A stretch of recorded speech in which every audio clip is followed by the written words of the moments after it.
This and this are basically the same gun, but obviously have very different characteristics. We're going to be taking a look at a pretty cool new thing coming out from Icarus Precision. We got permission to show you guys in advance, and I'll talk about how you go from here to here and our experiences so far.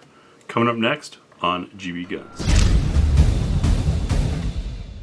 Now, unfortunately, YouTube freaks out when I show you how this is done, so you'll just have to look in your owner's manual because it is end user level changes. But anyways, the 365 follows the Fire Control Unit, or FCU, concept of the SIG-320. Meaning the serialized part, the actual firearm, hey YouTube, pay attention, you might learn something here, is the chassis inside this gun. It is not the grip, not this polymer part. And so you can swap that out. And there's a company out there, a couple companies making aftermarket parts for them, such as Icarus Precision, which is where our stuff comes from, that are doing things like this out of aluminum. This is the same size as the 365, follows mostly the same contours, but you might notice one major change: it's got a pick rail. So nice upgrade and accessory, feels different, feels good in the hand, not adding a ton of weight, but a little bit of weight of non-reciprocating mass, which makes for a more pleasant shooting gun, and of course you get that rail. In the 365 world of things, this is a factory 365 X, or sorry, in the XL world of things, this is a factory XL grip module which has been painted. There are options like this one, which you've seen us test from Icarus Precision. This has a double undercut on the trigger guard, which lets you get your hand higher, and a thumb rest there for your support thumb. And you can see it also adds some rail space. Generally follows the same contours, minus the trigger guard. I loved that grip module, but it didn't work with my favorite holster. There are holsters for it, but it didn't work. That led us to this, and this is a 365 XL with an Icarus Precision slide, and one of their grip modules that follows the factory lines a little closer, losing that double undercut on the trigger guard, but we've got rail space, and you notice we've got a full-length dust cover here, which, as I line them up, you'll see it sticks further. That prevents you from having that front end of the slide hanging out. It's purely an aesthetic thing, but I think it looks pretty cool and it shoots very nicely. So what's coming in August of 2022 is going to be this. This is their PMM Evo, and I wanted to give you a kind of a close-up tabletop-ish look at it before we hit the range. This consists of an Icarus Precision grip module and slide with the barrel and compensator from Parker Mountain Machine. It's a teamed up deal. I've already got a fire control unit in here because we've been shooting it.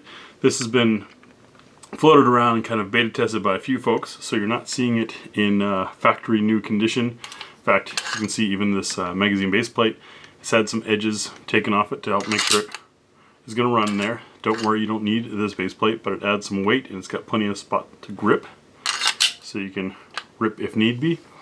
And what I thought you really needed to see up close is all the things that are different on this guy. For example, this hump on the back versus the much smaller factory SIG one. What difference that does there, I've found, is it kind of, not only is it giving you more length around the grip, so if you've got large hands it feels a little more comfortable, but it's also sort of tilting your hand a little bit more. It's forcing you to roll your wrist forward to get up on there, which helps keep the fingers mostly out of the way here. Same thing with this sort of tail of a magazine well. You can see it's a 3-side magazine well, gives you a good place to apply pressure with your palm, and also works as a mag well without getting in the way up front to be able to grab or rip a magazine out if you need be. It's a rather smart change. We have a double undercut on the trigger guard, which once again, just like on the other one, serves to give you a spot for this finger to rest in, and front and rear boundaries for it, and get your whole hand up higher on the gun, as well as that spot for your thumb to rest to apply downward pressure and control recoil. If you watch our shorts, you'll see a quick short we did just taking this out just to see how it functions.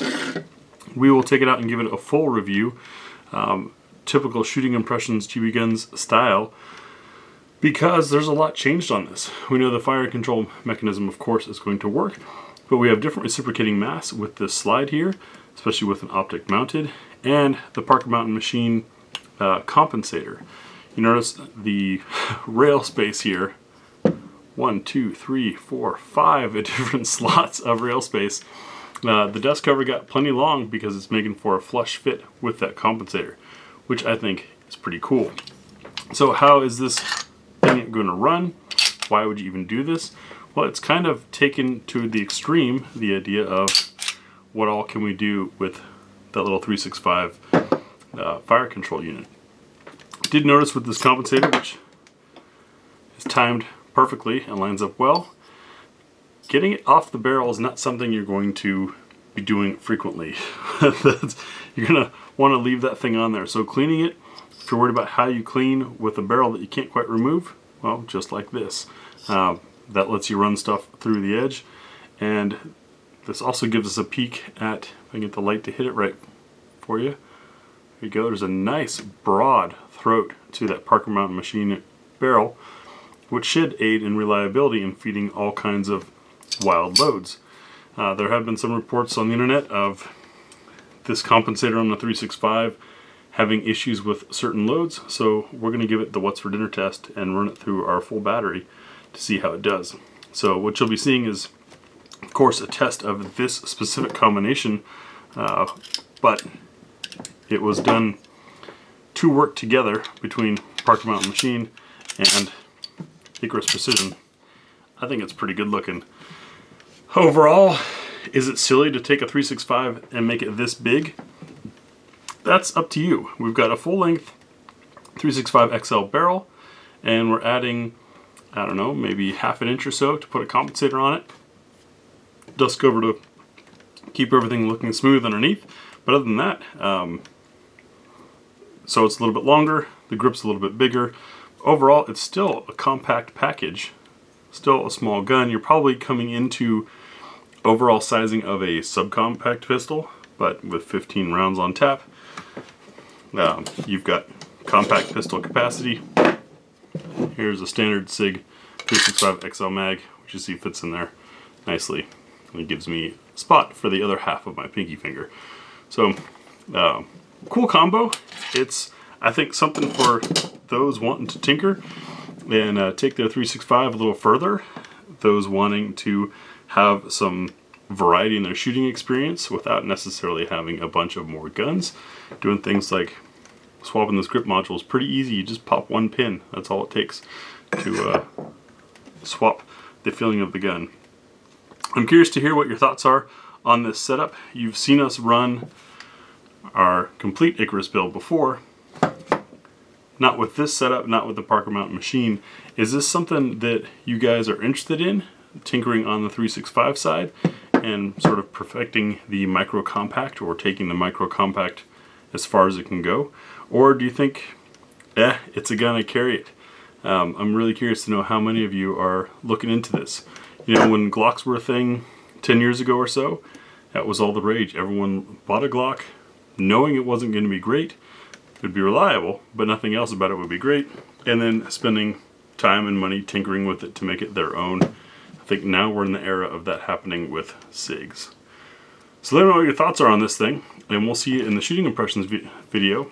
Even though it's not a new gun, it is a different gun, so to speak. So it's going to get the full test. If you're curious where to pick this stuff up or what our other experience has been like, I can't share that here on YouTube, so you're going to have to go visit our website, gbgunsdepot.com, where we can then refer to things that those who want to strip you of your ability to defend yourself can't screen us. Thanks for watching.